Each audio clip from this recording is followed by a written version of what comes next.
ಒಂದು ಕಡೆ ನಮಸ್ಕಾರ, ಹೇಗಿದ್ದೀರಿ ಎಲ್ಲರೂ? ಒಂದು ಕಡೆ ನಮ್ಮ ರಾಜ್ಯದಲ್ಲಿ ಚುನಾವಣೆ ಮುಗಿದು ಕಾಂಗ್ರೆಸ್ ಬಹುಮತವನ್ನು ಪಡೆದು ಅಧಿಕಾರಕ್ಕಿರ್ತಿದ್ದ ಹಾಗೆ ಹೈಕಮಾಂಡ್ ಮಟ್ಟದ ನಾಯಕರಿಗೆ ತಲೆನೋವಾದಂಥ ವಿಚಾರ ಅಂದರೆ ಮುಂದಿನ ಮುಖ್ಯಮಂತ್ರಿ ಯಾರು ಅಂತ. ಒಂದು ಕಡೆಯಿಂದ ಡಿ.ಕೆ. ಶಿವಕುಮಾರ್, ಮತ್ತೊಂದು ಕಡೆಯಿಂದ ಸಿದ್ದರಾಮಯ್ಯ ಇಬ್ಬರೂ ಕೂಡ ಸಿಎಂ ಕುರ್ಚಿ ಮೇಲೆ ಟವೆಲ್ ಹಾಕಿ ತೀವ್ರವಾದಂಥ ಪೈಪೋಟಿ, ಜಟಾಪಟಿ ಎಲ್ಲವನ್ನೂ ಕೂಡ ನಡೆಸಿದ್ರು. ಇಬ್ಬರ ರೇಸ್ನಲ್ಲಿ ಅಂತಿಮವಾಗಿ ಗೆದ್ದಿದ್ದು ಸಿದ್ದರಾಮಯ್ಯನವರು. ಆಗ ಡಿ.ಕೆ. ಶಿವಕುಮಾರ್ಗೆ ತೀವ್ರ ಹಿನ್ನಡೆ ಆಗೋದಕ್ಕೆ ಕಾರಣ, ಡಿ.ಕೆ. ಶಿವಕುಮಾರ್ ಯಾವಾಗ ಬೇಕಾದರೂ ಬಂಧನ ಆಗಬಹುದು, ಅರೆಸ್ಟ್ ಆಗಬಹುದು ಎನ್ನುವಂಥ ಪರಿಸ್ಥಿತಿ ಇತ್ತು. ಇಡಿ ಅಧಿಕಾರಿಗಳು ಡಿ.ಕೆ. ಶಿವಕುಮಾರನ್ನ ಬಂಧಿಸೋದಕ್ಕೆ ಒಂದಷ್ಟು ತಯಾರಿಯನ್ನು ಕೂಡ ನಡೆಸ್ತಾ ಇದ್ರು. ಮತ್ತೊಂದು ಕಡೆಯಿಂದ ಸಿಬಿಐ ಅಧಿಕಾರಿಗಳು ಕೂಡ ಡಿ.ಕೆ. ಶಿವಕುಮಾರ್ ಹಿಂದೆ ಬಿದ್ದಿದ್ರು. ಹೀಗಾಗಿ ರಾಜ್ಯದ ಮುಖ್ಯಮಂತ್ರಿಯೊಬ್ಬರು ಅರೆಸ್ಟ್ ಆದ್ರು ಅಂತಾದರೆ ಕಾಂಗ್ರೆಸ್ ನಾಯಕರಿಗೆ ತೀವ್ರ ಮುಜುಗರ ಉಂಟಾಗುತ್ತೆ. ಈ ಕಾರಣಕ್ಕಾಗಿ ಆಗ ಡಿ.ಕೆ. ಶಿವಕುಮಾರ್ ಅವರಿಗೆ ಮಣೆ ಹಾಕಲಿಲ್ಲ, ಅದರ ಬದಲಾಗಿ ಸಿದ್ದರಾಮಯ್ಯನವರಿಗೆ ಮಣೆ ಹಾಕಿದ್ರು. ಅದಾದ ಬಳಿಕವೂ ಕೂಡ ಮುಖ್ಯಮಂತ್ರಿ ಬದಲಾಗ್ತಾರೆ, ಹಾಗೆ ಹೀಗೆ ಎನ್ನುವಂಥ ಒಂದಷ್ಟು ಚರ್ಚೆ ನಡೀತಾ ಇತ್ತು. ಒಂದಷ್ಟು ಮಂದಿ ಸಿದ್ದರಾಮಯ್ಯನವರ ಪರವಾಗಿ ನಿಂತ್ಕೊಂಡಿದ್ರೆ, ಇನ್ನೊಂದಷ್ಟು ಮಂದಿ ಡಿ.ಕೆ. ಶಿವಕುಮಾರ್ ಅವರ ಪರವಾಗಿ ನಿಂತ್ಕೊಂಡಿದ್ರು. ಇದೆಲ್ಲವೂ ಕೂಡ ಮುಗಿದು ಹೋದಂಥ ವಿಚಾರ. ಆದರೆ ಈಗ ಮತ್ತೊಮ್ಮೆ ರಾಜ್ಯ ರಾಜಕೀಯದಲ್ಲಿ ಬಹುದೊಡ್ಡ ಸಂಚಲನ, ಬಹುದೊಡ್ಡ ಬೆಳವಣಿಗೆ ಆಗುವ ಎಲ್ಲ ಲಕ್ಷಣವೂ ಕೂಡ ಕಾಣಿಸ್ತಾ ಇದೆ. ಯಾವುದೇ ಸಂದರ್ಭದಲ್ಲಿ ಬೇಕಾದರೂ ರಾಜ್ಯದಲ್ಲಿ ಮುಖ್ಯಮಂತ್ರಿ ಬದಲಾವಣೆ ಆಗಬಹುದು ಎನ್ನುವಂಥ ಮುನ್ಸೂಚನೆ ಸಿಗ್ತಾ ಇದೆ. ಲೋಕಸಭಾ ಚುನಾವಣೆ ಮುಗಿತಾ ಇದ್ದ ಹಾಗೆ ರಾಜ್ಯ ರಾಜಕೀಯದಲ್ಲಿ ಇಂಥದೊಂದು ಬೆಳವಣಿಗೆ ಆಗುವಂಥ ಎಲ್ಲ ಸಾಧ್ಯತೆಯೂ ಕೂಡ ಇದೆ. ಅದಕ್ಕೆ ಕಾರಣ ಡಿ.ಕೆ. ಶಿವಕುಮಾರ್ಗೆ ಇತ್ತೀಚೆಗೆ ಸಿಕ್ಕಂಥ ಮಹಾ ಗೆಲುವು. ಬಂಧನದ ಭೀತಿಯಿಂದ ಡಿ.ಕೆ. ಶಿವಕುಮಾರ್ ಇತ್ತೀಚೆಗೆ ಬಚಾವಾಗಿದ್ದಾರೆ, ಅಥವಾ ಆ ಆತಂಕದಿಂದ ಸಂಪೂರ್ಣವಾಗಿ ಮುಕ್ತರಾಗಿದ್ದಾರೆ. ಮತ್ತೊಮ್ಮೆ ಡಿ.ಕೆ. ಶಿವಕುಮಾರ್ ಇದೀಗ ಸಿಎಂ ಕುರ್ಚಿ ಮೇಲೆ ಟವೆಲ್ ಹಾಕುವ ಎಲ್ಲ ಸಾಧ್ಯತೆಯೂ ಕೂಡ ಇದೆ.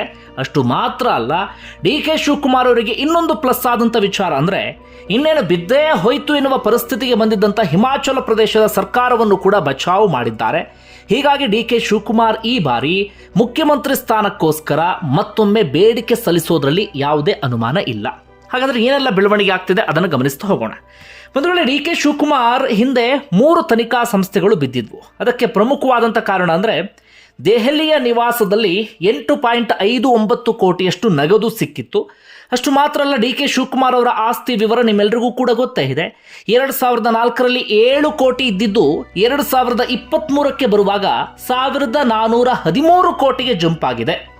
2004ರಿಂದ 2023ಕ್ಕೆ ಹೆಚ್ಚು ಕಡಿಮೆ 19ರಿಂದ 20 ವರ್ಷ ಡಿಫರೆನ್ಸ್.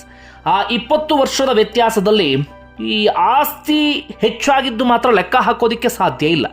7 ಕೋಟಿಯಿಂದ 1413 ಕೋಟಿ.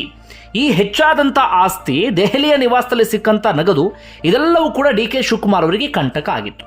ಮೊದಲು ಐ.ಟಿ. ಅಧಿಕಾರಿಗಳು ಅವರ ಬೆನ್ನ ಹಿಂದೆ ಬಿದ್ದಿದ್ರು. ಅದಾದ ಬಳಿಕ ಐ.ಟಿ. ಅಧಿಕಾರಿಗಳ ಚಾರ್ಜ್ ಶೀಟ್ ಆಧಾರದ ಮೇಲೆ ಇಡಿ ಅಧಿಕಾರಿಗಳು ದೂರನ್ನು ದಾಖಲಿಸಿಕೊಳ್ತಾರೆ. ಇಡಿ ಅಧಿಕಾರಿಗಳು ಡಿ.ಕೆ. ಶಿವಕುಮಾರ್ ಅವರಿಗೆ ಸಮನ್ಸನ್ನು ಕೊಟ್ಟು ವಿಚಾರಣೆ ನಡೆಸಿದ್ರು. ಡಿ.ಕೆ. ಶಿವಕುಮಾರ್ 50 ದಿನಗಳ ಕಾಲ ಜೈಲು ಪಾಲಾಗುವ ಪರಿಸ್ಥಿತಿ ಎದುರಾಯಿತು. ಅದಾದ ಬಳಿಕ ಸಿಬಿಐ ಅಧಿಕಾರಿಗಳು ಎಂಟ್ರಿ ಕೊಡ್ತಾರೆ. ಸಿಬಿಐ ಕೂಡ ತನ್ನ ತನಿಖೆಯನ್ನು ಮುಂದುವರಿಸ್ತಾ ಇದೆ, ನಿಮ್ಮೆಲ್ಲರಿಗೂ ಕೂಡ ಗೊತ್ತಿರುವಂತಹ ವಿಚಾರ. ಇದರ ನಡುವೆ ಡಿ.ಕೆ. ಶಿವಕುಮಾರ್ ಅವರಿಗೆ ಸಿಕ್ಕಂಥ ಬಿಗ್ ರಿಲೀಫ್ ಏನಪ್ಪಾ ಅಂದರೆ, ಇಡಿ ಅಧಿಕಾರಿಗಳು ಯಾವಾಗ ಬೇಕಾದರೂ ಡಿ.ಕೆ. ಶಿವಕುಮಾರ್ ಅನ್ನು ಬಂಧಿಸಬಹುದು ಎನ್ನುವ ಪರಿಸ್ಥಿತಿ ಇತ್ತು. ಇಡಿ ಅಧಿಕಾರಿಗಳು ಏನು ಮಾಡಿದ್ರು, 120B ಅಡಿ ಡಿ.ಕೆ. ಶಿವಕುಮಾರ್ ವಿರುದ್ಧ ಪ್ರಕರಣವನ್ನು ದಾಖಲಿಸಿಕೊಂಡಿದ್ರು. ಅಪರಾಧಿಕ ಒಳಸಂಚು ಎನ್ನುವುದರ ಅಡಿಯಲ್ಲಿ ಪ್ರಕರಣವನ್ನು ದಾಖಲಿಸಿಕೊಂಡಿದ್ರು. ಇದರ ವಿರುದ್ಧವಾಗಿ ಈ ಹಿಂದೆ ಡಿ.ಕೆ. ಶಿವಕುಮಾರ್ ಹೈಕೋರ್ಟ್ಗೆ ರಿಟ್ ಅರ್ಜಿಯನ್ನು ಸಲ್ಲಿಸಿದ್ರು. ಆದರೆ ಹೈಕೋರ್ಟ್ ಅದನ್ನು ವಜಾಗೊಳಿಸಿತ್ತು. ಇಲ್ಲ, ಇಡಿ ಅಧಿಕಾರಿಗಳು ಮುಕ್ತವಾಗಿ ತನಿಖೆ ನಡೆಸಬಹುದು ಅಂತ. ಇದನ್ನು ಪ್ರಶ್ನಿಸಿ ಮತ್ತೆ ಸುಪ್ರೀಂ ಕೋರ್ಟ್ ಮೊರೆ ಹೋಗಿದ್ರು. ಸುಪ್ರೀಂ ಕೋರ್ಟ್ ಇತ್ತೀಚೆಗೆ ಡಿ.ಕೆ. ಶಿವಕುಮಾರ್ ವಿರುದ್ಧ ಇದ್ದಂಥ ಆ ಪ್ರಕರಣವನ್ನು ರದ್ದುಗೊಳಿಸಿದೆ. ಅಂದರೆ ಯಾವ ಪ್ರಕರಣಕ್ಕೆ ಸಂಬಂಧಪಟ್ಟ ಹಾಗೆ ಡಿ.ಕೆ. ಶಿವಕುಮಾರ್ ಅರೆಸ್ಟ್ ಆಗಿದ್ರು, ಆ ಪ್ರಕರಣ ಇದೀಗ ವಜಾಗೊಂಡಿದೆ. ಕೇಸ್ ಸಂಪೂರ್ಣವಾಗಿ ಕ್ಲೋಸ್ ಆಗಿದೆ. ಅದಕ್ಕೆ ಕಾರಣ ಒಂದಷ್ಟು ಟೆಕ್ನಿಕಲ್ ಸಮಸ್ಯೆ. ಇಡಿ ಅಧಿಕಾರಿಗಳು 120B ಅಡಿಯಲ್ಲಿ ಪ್ರಕರಣವನ್ನು ದಾಖಲಿಸಿಕೊಳ್ಳೋದಕ್ಕೆ ಅವಕಾಶ ಇಲ್ಲ ಅಂತ ಸುಪ್ರೀಂ ಕೋರ್ಟ್ ಅಭಿಪ್ರಾಯವನ್ನು ವ್ಯಕ್ತಪಡಿಸಿದೆ. ತೀರಾ ಅದೃಷ್ಟ ಇದ್ದಂಥವ್ರಿಗೆ ಮಾತ್ರ ಇಂಥದ್ದೊಂದು ಅವಕಾಶ ಸಿಗುತ್ತೆ. ಇದೀಗ ಡಿ.ಕೆ. ಶಿವಕುಮಾರ್ ಅವರಿಗೆ ಅಂಥದ್ದೇ ಅವಕಾಶ ಸಿಕ್ಕಿದೆ. ಇಡಿ ಅಧಿಕಾರಿಗಳು ಇನ್ನು ಮುಂದೆ ಡಿ.ಕೆ. ಶಿವಕುಮಾರ್ ಅವರ ಸುದ್ದಿಗೆ ಬರೋದಕ್ಕೆ ಸಾಧ್ಯ ಆಗೋದಿಲ್ಲ. ಹೀಗಾಗಿ ಪದೇ ದೆಹಲಿಗೆ ಹೋಗಿ ಕೋರ್ಟ್ಗೆ ಹಾಜರಾಗುವಂಥ ಅವಶ್ಯಕತೆ ಇಲ್ಲ. ಇಡಿ ಅಧಿಕಾರಿಗಳ ವಿಚಾರಣೆಯನ್ನು ಫೇಸ್ ಮಾಡುವ ಹಾಗಿಲ್ಲ. ಯಾವಾಗ ಬೇಕಾದರೂ ಬಂಧನಕ್ಕೊಳಗಾಗಬಹುದು ಎನ್ನುವಂಥ ಪರಿಸ್ಥಿತಿ ಇತ್ತಲ್ಲ, ಅದರಿಂದಲೂ ಕೂಡ ಡಿ.ಕೆ. ಶಿವಕುಮಾರ್ ಮುಕ್ತರಾಗಿದ್ದಾರೆ. ಅಲ್ಲಿಗೆ ಇಡಿ ವಿಚಾರ ಮುಗೀತು. ಮತ್ತೊಂದು ಇದ್ದಿದ್ದು ಸಿಬಿಐ ತನಿಖೆ. ಯಾವಾಗ ಬೇಕಾದರೂ ಬಂಧಿಸಬಹುದು ಎನ್ನುವಂಥ ಪರಿಸ್ಥಿತಿ ಸಿಬಿಐನಲ್ಲೂ ಕೂಡ ಇತ್ತು. ಆದರೆ ಇತ್ತೀಚೆಗಷ್ಟೇ ರಾಜ್ಯ ಸರ್ಕಾರ ಸಿಬಿಐಗೆ ತನಿಖೆಗೆ ಕೊಟ್ಟಂಥ ಅನುಮತಿಯನ್ನು ವಾಪಸ್ ತೆಗೆದುಕೊಂಡಿದೆ. ಆದರೆ ಸಿಬಿಐ ಅಧಿಕಾರಿಗಳು ವಿಚಾರಕ್ಕೆ ಸಂಬಂಧಪಟ್ಟ ಹಾಗೆ ಕೋರ್ಟ್ನಲ್ಲಿ ಫೈಟ್ ಮಾಡ್ತಿದ್ದಾರೆ. ಆದರೆ ಡಿ.ಕೆ. ಶಿವಕುಮಾರ್ ಅವರಿಗೆ ಆಗಿದ್ದಂಥ ಲಾಭ ಏನಪ್ಪ ಅಂದರೆ, ಇಡಿಯಿಂದ ಹೇಗೆ ಮುಕ್ತರಾದ್ರೋ ಅದೇ ಆಧಾರದ ಮೇಲೆ, ಅಂದರೆ ಇಡಿ ತನಿಖೆಗೆ ಸಂಬಂಧಪಟ್ಟ ಹಾಗೆ ಕೋರ್ಟ್ ತೀರ್ಪನ್ನು ಕೊಟ್ಟಿದೆಯಲ್ಲ, ಅದೇ ಆಧಾರದ ಮೇಲೆ ಸಿಬಿಐ ತನಿಖೆಯಿಂದಲೂ ಕೂಡ ಮುಕ್ತರಾಗುವಂಥ ಎಲ್ಲ ಸಾಧ್ಯತೆಯೂ ಕೂಡ ಇದೆ. ಹೀಗಾಗಿ ಡಿ ಕೆ ಶಿವಕುಮಾರ್ ಹೆಚ್ಚು ಕಡಿಮೆ ಅರೆಸ್ಟ್ ಆಗುವಂಥ ಭೀತಿಯಿಂದ ಸಂಪೂರ್ಣವಾಗಿ ಮುಕ್ತರಾಗಿದ್ದಾರೆ. ಇಷ್ಟೆಲ್ಲ ಆದ ಮೇಲೆ ಡಿ ಕೆ ಶಿವಕುಮಾರ್ ಸುಮ್ಮನೆ ಕೂತ್ಕೋತಾರ? ಇಲ್ಲ. ಈ ಹಿಂದೆ ಇದೇ ನೆಪವನ್ನು ಒಡ್ಡಿ ನನಗೆ CM ಸ್ಥಾನವನ್ನು ಕೊಟ್ಟಿರಲಿಲ್ಲ, ಅಧಿಕಾರಕ್ಕೆ ತರೋದಕ್ಕೆ ಪ್ರಯತ್ನ ಪಟ್ಟವರಲ್ಲಿ ಪ್ರಮುಖ ನಾನು, ಆದರೆ ನನಗೆ ಅವಕಾಶವನ್ನು ಮಾಡಿಕೊಟ್ಟಿರಲಿಲ್ಲ. ಆದರೆ ಈಗ ಎಲ್ಲದರಿಂದಲೂ ಕೂಡ ಬಚಾವಾಗಿದ್ದೇನೆ, ನನಗೆ ಅವಕಾಶವನ್ನು ಮಾಡಿಕೊಡ್ಬೇಕು ಅಂತ ಪಟ್ಟು ಹಿಡಿದು ಕುಳಿತುಕೊಳ್ಳೋದ್ರಲ್ಲಿ ಯಾವುದೇ ಅನುಮಾನವೂ ಕೂಡ ಇಲ್ಲ. ಇದು ಒಂದು ಸಂಗತಿ. ಆದರೆ ಮತ್ತೊಂದು ಡಿ ಕೆ ಶಿವಕುಮಾರ್ ಅವರಿಗೆ ಪ್ಲಸ್ ಆಗುವಂಥ ವಿಚಾರ ಅಂದರೆ, ಈ ಹಿಂದಿನಿಂದಲೂ ಕೂಡ ಹೈಕಮಾಂಡ್ ಮಟ್ಟದ ನಾಯಕರಿಗೆ ಏನಾದರೂ ಸಮಸ್ಯೆ ಆದಾಗ ಅವರ ನೆರವಿಗೆ ಧಾವಿಸ್ತಿದ್ದರೆ ಡಿ ಕೆ ಶಿವಕುಮಾರ್. ಇಂದು ರಾಜ್ಯಸಭಾ ಚುನಾವಣೆ ಸಂದರ್ಭದಲ್ಲಿ, ಬೇರೆ ಬೇರೆ ಸಂದರ್ಭದಲ್ಲಿ. ಆದರೆ ಇತ್ತೀಚೆಗೆ ಡಿ ಕೆ ಶಿವಕುಮಾರ್ ಅವರಿಗೆ ಬಹಳ ದೊಡ್ಡ ಮಟ್ಟಿಗೆ ಪ್ಲಸ್ ಆದಂಥ ವಿಚಾರ ಅಂದರೆ ಹಿಮಾಚಲ ಪ್ರದೇಶದಲ್ಲಿ ಆದಂಥ ಒಂದು ಬೆಳವಣಿಗೆ. ಅಲ್ಲಿ ಕಾಂಗ್ರೆಸ್ನ ಶಾಸಕರು ಬಿಜೆಪಿಯ ಅಭ್ಯರ್ಥಿಯ ಪರವಾಗಿ ರಾಜ್ಯಸಭಾ ಚುನಾವಣೆ ಸಂದರ್ಭದಲ್ಲಿ ಅಡ್ಡ ಮತದಾನ ಮಾಡಿದರು. 6 ಜನ ಶಾಸಕರು ಅಡ್ಡ ಮತದಾನವನ್ನು ಮಾಡಿದರು. ಇಷ್ಟು ಬೆಳವಣಿಗೆ ಆಗ್ತಾ ಇದ್ದ ಹಾಗೆ ಹಿಮಾಚಲ ಪ್ರದೇಶದ ಪ್ರಮುಖ ಸಚಿವರೊಬ್ಬರು ತಮ್ಮ ಸ್ಥಾನಕ್ಕೆ ರಾಜೀನಾಮೆಯನ್ನು ಕೊಟ್ಟುಬಿಟ್ಟಿದ್ರು. ಇನ್ನೇನು ಹಿಮಾಚಲ ಪ್ರದೇಶ ಸರ್ಕಾರ ಬಿದ್ದೇ ಹೋಯಿತು ಎನ್ನುವಂಥ ಪರಿಸ್ಥಿತಿ ಎದುರಾಗಿತ್ತು. ಮುಖ್ಯಮಂತ್ರಿಗಳು ಯಾವುದೇ ಕ್ಷಣದಲ್ಲಿ ರಾಜೀನಾಮೆಯನ್ನು ಕೊಡಬಹುದು ಎನ್ನುವಂಥ ಸ್ಥಿತಿ ಇತ್ತು. ಎಲ್ಲರೂ ಕೂಡ ಹಾಗೆ ಭಾವಿಸಿಕೊಂಡಿದ್ರು. ಅಲ್ಲಿ ಬಿಜೆಪಿ ಸರ್ಕಾರವನ್ನು ರಚನೆ ಮಾಡೋಕ್ಕೆ ತುದಿಗಾಲಲ್ಲಿ ನಿಂತಿತ್ತು. ಆಗ ಹೈಕಮಾಂಡ್ ಟಾಸ್ಕ್ ಕೊಟ್ಟಿದ್ದು ಯಾರಿಗೆ ಅಂದರೆ ಇದೇ ಡಿ ಕೆ ಶಿವಕುಮಾರ್ಗೆ. ಡಿ ಕೆ ಶಿವಕುಮಾರ್ ತಕ್ಷಣವೇ ಹಿಮಾಚಲ ಪ್ರದೇಶಕ್ಕೆ ಹೋದರು. ಅಸಮಾಧಾನಿತ ಶಾಸಕರನ್ನು ತಮ್ಮ ವಿಶ್ವಾಸಕ್ಕೆ ತೆಗೆದುಕೊಂಡ್ರು.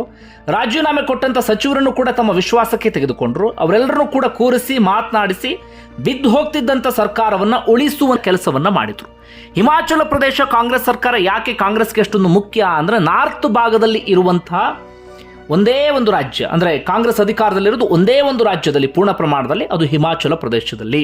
ಹೀಗಾಗಿ ಹಿಮಾಚಲ ಪ್ರದೇಶದ ಕಾಂಗ್ರೆಸ್ ಸರ್ಕಾರ ಅವರಿಗೆ ಬಹಳ ಮುಖ್ಯ. ಆ ಸರ್ಕಾರವನ್ನು ಉಳಿಸುವಂಥ ಕೆಲಸವನ್ನು ಡಿ ಕೆ ಶಿವಕುಮಾರ್ ಮಾಡಿದ್ದಾರೆ. ಕಾಂಗ್ರೆಸ್ನ ಪಾಲಿಗೆ ಮತ್ತೊಮ್ಮೆ ಆಪತ್ ಬಾಂಧವ ಅನಿಸ್ಕೊಂಡಿದ್ದಾರೆ. ಹೀಗಾಗಿ ಡಿ ಕೆ ಶಿವಕುಮಾರ್ ಈ ಎಲ್ಲ ವಿಚಾರವನ್ನು ಕೂಡ ಇಟ್ಕೊಂಡು ಹೈಕಮಾಂಡ್ ಮುಂದೆ ಮತ್ತೊಮ್ಮೆ ಬೇಡಿಕೆ ಸಲ್ಲಿಸುವಂಥ ಎಲ್ಲ ಸಾಧ್ಯತೆ ಇದೆ. ಈ ಹಿಂದೆ ಹೈಕಮಾಂಡ್ ಸಿದ್ದರಾಮಯ್ಯನವರ ಸುದ್ದಿಗೆ ಹೋಗುವಂಥ ಸ್ಥಿತಿಯಲ್ಲೂ ಕೂಡ ಇರಲಿಲ್ಲ. ಯಾಕಂದರೆ ಲೋಕಸಭಾ ಚುನಾವಣೆ ಸಂದರ್ಭದಲ್ಲಿ ಹೊಡೆತ ಕೊಡಬಹುದು, ಅಹಿಂದ ಮತ ಕೈ ತಪ್ಪಬಹುದು ಅಂತ. ಆದರೆ ಲೋಕಸಭಾ ಚುನಾವಣೆ ಮುಗಿದ ನಂತರ ಹೈಕಮಾಂಡ್ ಕೂಡ CM ಬದಲಾವಣೆಗೆ ಯೋಚನೆ ಮಾಡಬಹುದು. ಆಗ ಸಿದ್ದರಾಮಯ್ಯನವರ CM ಕುರ್ಚಿಗೆ ಕುತ್ತು ಬರುವಂಥ ಎಲ್ಲ ಸಾಧ್ಯತೆಯೂ ಕೂಡ ಇದೆ. ಹೀಗಾಗಿ ಯಾವುದೇ ಸಂದರ್ಭದಲ್ಲಿ ರಾಜ್ಯ ರಾಜಕೀಯದಲ್ಲಿ ಸಂಚಲನ ಮೂಡುವಂಥ ಎಲ್ಲ ಸಾಧ್ಯತೆಯೂ ಕೂಡ ಇದೆ. ಬಂಧುಗಳೇ, ನಿಮ್ಗೆ ಏನನ್ಸುತ್ತೆ ಕಮೆಂಟ್ ಬಾಕ್ಸಲ್ಲಿ ಮೆನ್ಷನ್ ಮಾಡಿ. ಧನ್ಯವಾದ ವಿಡಿಯೋ ನೋಡಿದ್ದಕ್ಕಾಗಿ.